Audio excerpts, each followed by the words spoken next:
Maka arahan saya kepada Wali Kota Bekasi yang pertama, kebijakan yang ada di DKI Jakarta itu tolong di-copy karena situasinya persis, kotanya padat, ya, kemudian statistik jumlah yang positif PDP ODP-nya juga tertinggi sehingga dilakukan hal yang sama. Artinya minggu ini saya rekomendasi arahkan kepada Pak Wali untuk tidak ada kantor-kantor yang melaksanakan kegiatan sehari-hari seperti halnya di Jakarta mulai Senin sampai selama seminggu di masa kritis.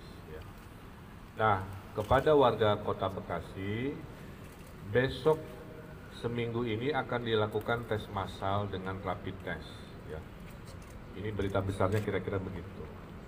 Nah, rapid test ini per hari Minggu ini barangnya belum ada, tapi sudah dijanjikan oleh pemerintah pusat akan hadir di Kota Bandung sebagai ibu kota itu besok. Ya. Nah, rapid test ini ngetesnya dengan darah, ya. Kemudian ada teknologi kedua dengan PCR yang mengetes dahak dari tenggorokan dan hidung, kira-kira begitu. Nah, rapid test itu yang menggunakan darah itu yang akan dilakukan di Kota Bekasi.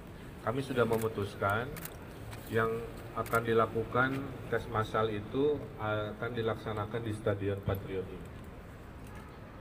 Jadi semua yang akan direkomendasi tahap 1, saya silahkan tahap 1, itu nanti daftarnya akan disiapkan oleh Pak Wali dan tim. Ya. Siapakah yang harus dites massal di tahap 1? Pertama, semua yang ODP dan 50 orang terdekat dari si ODP. Karena teori kesehatan mengatakan potensi ada di sana. Sama juga semua PDP dan 50 yang terdekat dari PDP dan sama juga yang positif terdekat 50 dari yang positif. Kemudian kriteria kedua adalah petugas kesehatan yang bekerja di unit-unit kesehatan itu akan dites massal. Kemudian yang ketiga adalah mereka-mereka yang profesinya banyak berinteraksi secara sosial dengan masyarakat.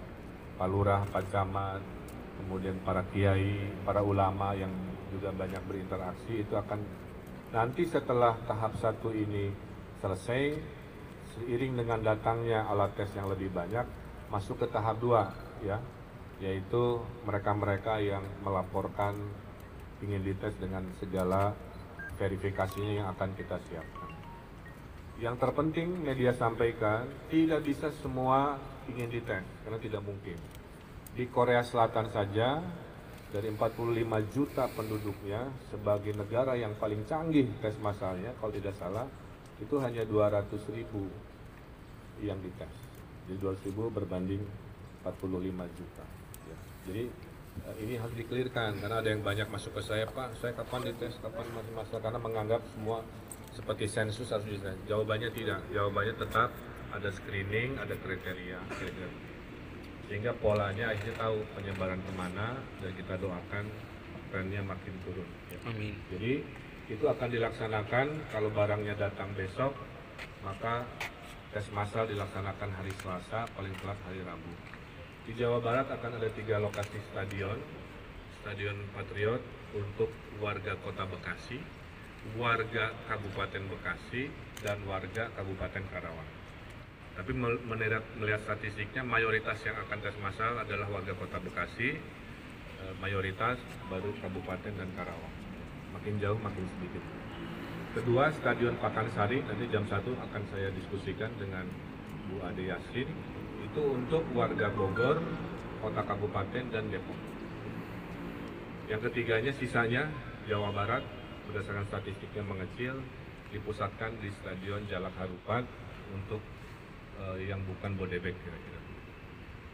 Nah, saya kira itu berita hari ini yang kami sampaikan, dan saya minta warga Kota Bekasi disiplin. Seminggu ini betul-betul jangan kemana-mana. Saya titipkan Muspida untuk aktif membubarkan kerumunan-kerumunan, karena minggu ini adalah minggu tes massal yang akan dilaksanakan di Kota Bekasi. Dan saya berterima kasih Pak Wali sudah ikhlas, ini fasilitasnya tidak hanya digunakan untuk warganya saja, tapi warga dari kabupaten-kabupaten lain yang kita koordinasikan oleh pemerintah provinsi. Saya kira itu berita yang bisa disampaikan. Ada pertanyaan?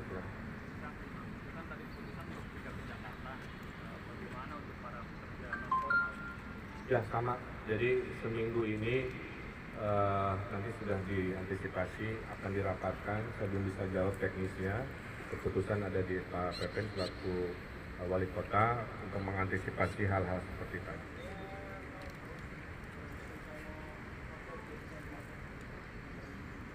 Jadi kita ada 3 skenario ya. Jika di Jawa Barat pasien positif 100, pasien positif 1000, pasien positif lebih dari 1000. Kalau pasien positif 100, maka Rumah Sakit Hasan Sadikin yang tadinya ruang isolasi 1 lantai menjadi 1 gedung. Ya. Kalau itu tidak cukup, mendekati 1000, maka seluruh Rumah Sakit Hasan Sadikin akan menjadi rumah sakit COVID-19. Didukung dengan 35 rumah sakit lainnya. Nah, baru kalau sudah pasien positif di Jawa Barat lebih dari 1000, sekarang sudah terdaftar 2 hotel yang akan dikonversi, sedang disurvei. Balai latihan di kita yang ada wisma-wismanya akan dikonversi, dan terburuknya TNI Panglima sudah menyampaikan pusdik-pusdik dan tempat akan dikonversi menjadi tempat untuk emergency. Tapi itu menunggu ya, karena teorinya tadi 100, 1000, di atas 1000. Atau mungkin asrama haji dan lain-lain, kita masih menunggu. Tapi itu di skenario kalau sudah di atas 1000. Cukup? Oke, terima kasih.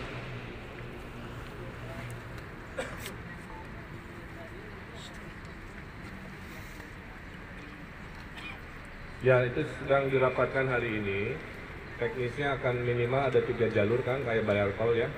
Yang naik motor mungkin 1 jalur, yang naik mobil 1 jalur. Bagi yang akan dites tidak berkendaraan, karena tidak semua punya kendaraan, itu ketua RW dan lurah wajib menyediakan fasilitas kendaraannya. Jadi dia datang, dites di sebuah tenda, diambil sampel darahnya, masuk ke ruangan, berproses sekian menit. Pada saat si kendaraannya sudah di sisi seberangnya, ya, akan berputar ya, hasilnya akan diumumkan di sana. Kalau dia negatif, silahkan pulang. Kalau positif, kita tes lagi oleh alat teknologi kedua yang namanya PCR tadi. Kalau ternyata benar-benar positif, maka jangan kemana-mana. Tim akan memutuskan ini langsung ke rumah sakit atau isolasi di sebuah tempat yang sudah disediakan. Tapi kelebihannya, hari itu kita bisa memetakan mayoritas seluruh Bekasi, petanya seperti itu.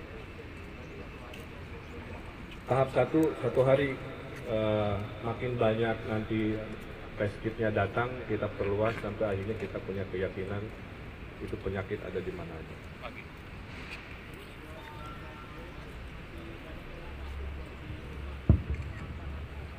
Ya, saya kira TNI Polri sudah melakukan. Saya lihat ada video beredar juga ya, TNI Polri bawa ransel speaker, terus berhalo-halo, ada yang naik mobil, ada yang masuk ke gang. Saya kira itu sudah dilakukan untuk menegakkan social distancing atau jaga jarak sosial.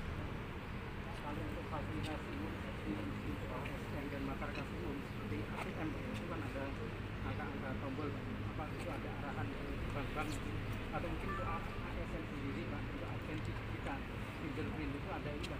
Kalau besok sudah nggak ada kerja sih, semua kerja di rumah kan, jadi nggak ada lagi absen-absenan seperti itu.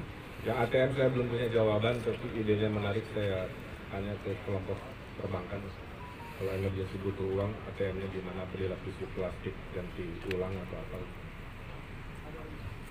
Untuk pasar dengan perbankan itu gimana? Ya, kalau kita lihat teori lockdown, ya, teori terburuk, yang hanya buka itu hanya toko makanan. Ya. Karena itu urusan perut, urusan semua berhenti kecuali urusan jual beli sembako yang memang hajat hidup. Tapi juga diskenariokan nanti oleh wali kota dan kita kepada orang yang tidak bisa bepergian, ya, tidak punya uang untuk beli makanan, itu akan kita survei dalam 1 hari 2 hari. Nanti ada subsidi sembako dari kami kepada mereka yang betul-betul urgensi, kedaruratan. Saya kira cukup ya.